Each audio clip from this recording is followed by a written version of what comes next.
Chinnaswamy stadium వేదికగా బెంగళూరు గుజరాత్ జట్ల మధ్య జరిగిన ఐపీఎల్ 52వ మ్యాచ్లో ఆర్సీబీ జట్టు మరోసారి అదరగొట్టింది.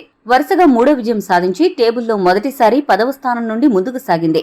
ఈ మ్యాచ్లో గుజరాత్ పై 4 వికెట్ల తేడాతో గెలిచి బెంగళూరు అదరగొట్టింది. కేవలం 13.4 ఓవర్లలోనే మ్యాచ్ను ముగించేయడంతో ఆ జట్టు నెట్ రన్ రేట్ కూడా మెరుగైంది. దీంతో ఒక్కసారిగా 10వ స్థానం నుండి 7వ స్థానానికి చేరుకుంది. సీజన్ ఆరంభంలో బెంగళూరు జట్టు ఎందుకిలా ఆడలేదు అని బాధపడని ఆర్సీబీ అభిమాని ఉండరు అంటే అతిశయోక్తి కాదు. బెంగళూరు బౌలింగ్ వీక్ అంటూ వచ్చిన విమర్శలను తిప్పికొడుతూ వారు విజృంభించిన విధానం మెచ్చుకోకుండా ఉండలేము.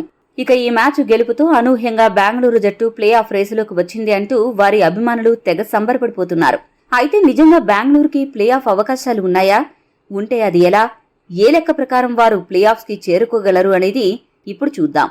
గుజరాత్ పై భారీ గెలుపు సాధించడం ద్వారా బెంగళూరు జట్టు 8 పాయింట్స్ కి చేరుకుంది. ఇక బెంగళూరు ఈ మ్యాచ్ తో 11 మ్యాచ్లు ఆడేసింది. 3 మ్యాచ్లు ఆడాల్సి ఉంది. వీరి దూకుడు చూస్తుంటే మిగిలిన 3 మ్యాచ్లు కూడా గెలిచేలా ఉన్నారు. అదే జరిగితే బెంగళూరు 14 పాయింట్స్ కి చేరుకుంటుంది.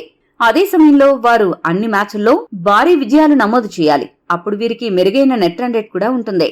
ప్లే ఆఫ్స్ కి వెళ్లడానికి 14 పాయింట్స్ దాదాపు సరిపోవు. అయితే బెంగళూరు టాప్ 4 కి చేరుకోవాలి అంటే లక్నో, హైదరాబాద్ జట్లు 1 మ్యాచ్ కంటే ఎక్కువ మ్యాచ్లు గెలవకూడదు.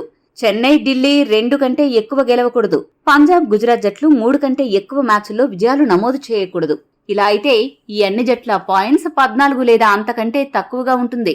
అప్పుడు నెట్ రన్ రేట్ ఆధారంగా 3, 4 స్థానాలు డిసైడ్ అవుతాయి. ఇలాంటి నేపథ్యంలో బెంగళూరు టాప్ 4 కి చేరుకుంటుంది. అయితే పైన చెప్పిన సమీకరణాలు పేపర్పై చెప్పినంత సులభమైతే కాదు. మరి ఇలాంటి సాధ్యం కాని దారులు దాటుకుని ఆర్సీబీ ప్లే ఆఫ్స్ కి చేరుకుంటుందా? మీ అభిప్రాయాన్ని తెలియజేయండి. మరిన్ని అప్డేట్స్ కోసం మా ఛానల్ సబ్స్క్రైబ్ చేసుకోండి.